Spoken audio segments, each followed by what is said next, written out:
As reported, Chechen leader Ramzan Kadyrov has opened talks with several Middle Eastern monarchs behind the back of Russian dictator Vladimir Putin over the safety of his family and assets. According to TVNet media outlet, Kadyrov understands perfectly well how power works in Russia and Chechnya, and what might await members of his family if he loses his post or dies. He is also well aware that promises and security guarantees from Moscow or Putin have no value. A former FSB officer who specialized in issues of the North Caucasus spoke about Kadyrov's conflict with the Kremlin. He said that Kadyrov seeks a way out of Putin's Russia. When a dictator loses power, he can no longer guarantee anything to anyone, even his family and inner circle.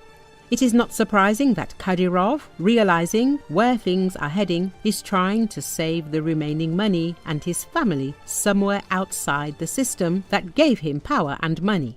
And it is also not surprising that the system does not like this at all, because it is based on a simple principle. As long as you are in it, everything is available to you. There is no limit to enrichment, but there is no way out. There is no option to get rich and run away. Everything you have is not really yours. It is simply for your use as long as you are loyal and useful. After all, in this case, Kadyrov is no different from Putin. In this case, Chechnya is Russia in miniature. The life of a dictator is almost like a waking dream. As long as you are alive, as long as you are in power, as long as you are valuable to the system, you have everything. You are equally indifferent to the law and the court, any rules. But if something goes wrong and you lose power, no one will provide any guarantees to you or your loved ones because the law and the court do not exist. Apparently, he still understands that a ministerial seat will not protect a 20-year-old girl or a 19-year-old guy from what will begin to happen in Chechnya during the division of power after Kadyrov himself is gone. Apparently, Kadyrov understands that the only way to save his relatives is to make sure that by the time he himself loses power or life, his family is already in a place where they either cannot be physically reached or where they decide not to be reached.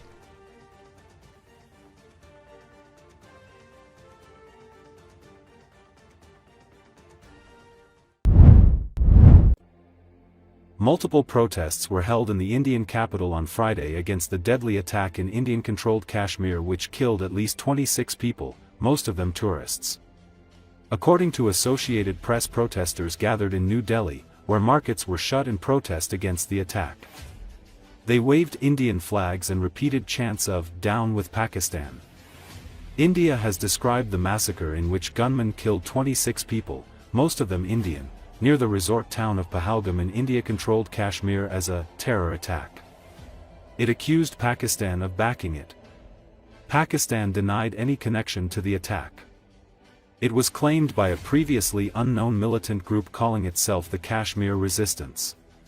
Tuesday's attack in Kashmir was the worst assault in years targeting civilians in the restive region. Since then, tensions have risen dangerously between India and Pakistan, which have fought 2 of their 3 wars over Kashmir, which is split between them and claimed by both in its entirety. On Wednesday, India suspended a crucial water-sharing treaty that has withstood 2 wars between the countries and closed their only functional land border crossing. A day later, India revoked all visas issued to Pakistani nationals with effect from Sunday. Pakistan responded angrily that it has nothing to do with the attack, and cancelled visas issued to Indian nationals, closed its airspace for all Indian-owned or Indian-operated airlines and suspended all trade with India.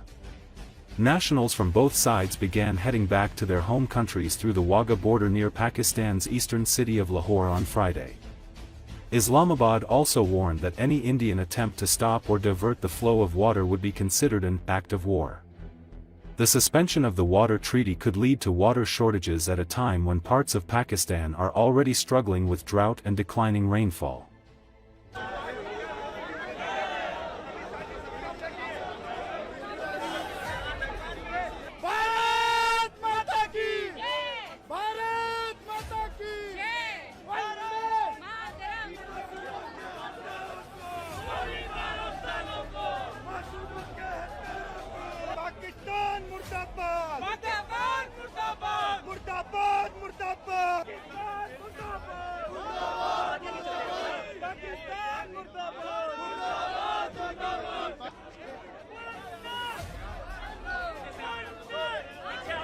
We want to give a straight message to whole world that India is united against terrorism, and we will leave no stone unturned until these terrorists get the punishment which they deserve.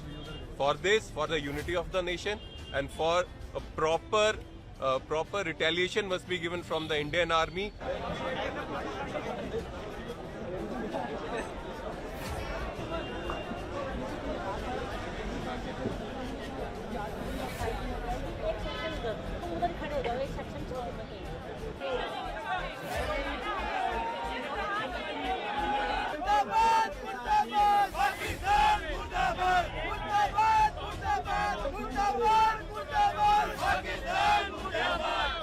Modi ji, हमारी सहन शक्ति खत्म हो चुकी है।